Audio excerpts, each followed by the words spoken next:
गोटा लोग के गोड़ लगा छियन। कहानी कुछ इस तरह से है कि दू गो सखी रहे त पूजा पाठ करेला उ पहाड़ी पर एगो भगवान के मंदिर रहे त हुए जाएला उ दोनों सखी तैयार होके जाए लगले। ई में दोनों सखी में बहुत अंतर रहे। दोनों सखी में पैसा के धन संपत्ति के बहुत अंतर है। एगो सखी बहुत संपन्न रहे आ दूसरा सखी तनी गरीब रहे, कमज़ोर रहे। त उ संपन्नता उनकर थाली में भी दिखत रहे। थाली एगो के सोना के रहे आ दूसरा के साधारण थाली रहे। एगो के सोना के लोटा रहे आ दूसरा के तांबा के लोटा में गंगा जल भरल रहे, बेलपत्र रहे, बस। और ओकरा दूसरा सखी के थाल में 56 भोग रहे। दोनों अपना थाल लेके पहाड़ी पर चढ़े लगलखिन। आ ओकर बाद रास्ता में ओकरा अंदर सखी पहला सखी जे संपन्न रही ओकरा बड़ा घमंड हो गेलै कि हमर त थाल बहुत 56 भोग वाला है, भगवान शहर से स्वीकार कर लेथिन।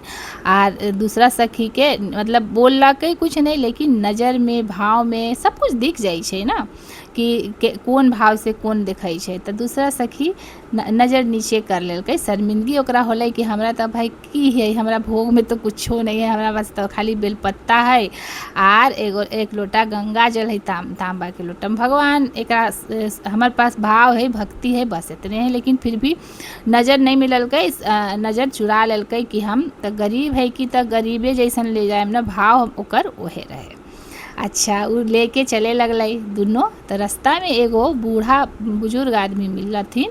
तो उ लाठी लेके एकदम माने एकदम ऐसा जर्जर स्थिति में रहखिन, उनकर शरीर बहुत कमज़ोर रहे।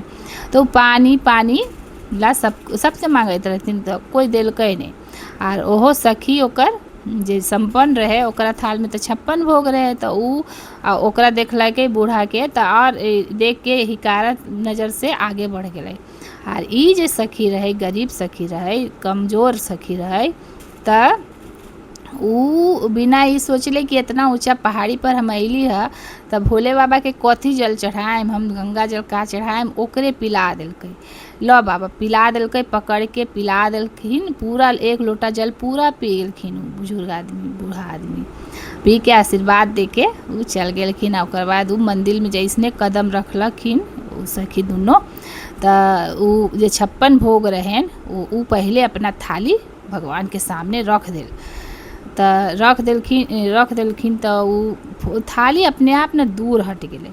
और एकर जे बेलपत्ता वाला थाली रहे ई रखलकै तो उ पास में जाके चल गेलै भोले बाबा के ऊपर, अपने आप उ बेलपत्र चढ़ गेल और सोना के बन गेलै उ बेलपत्र। और ऊपर गंगा जल छिड़कल जैसे मैंने बूंद बूंद दिखे लगलै।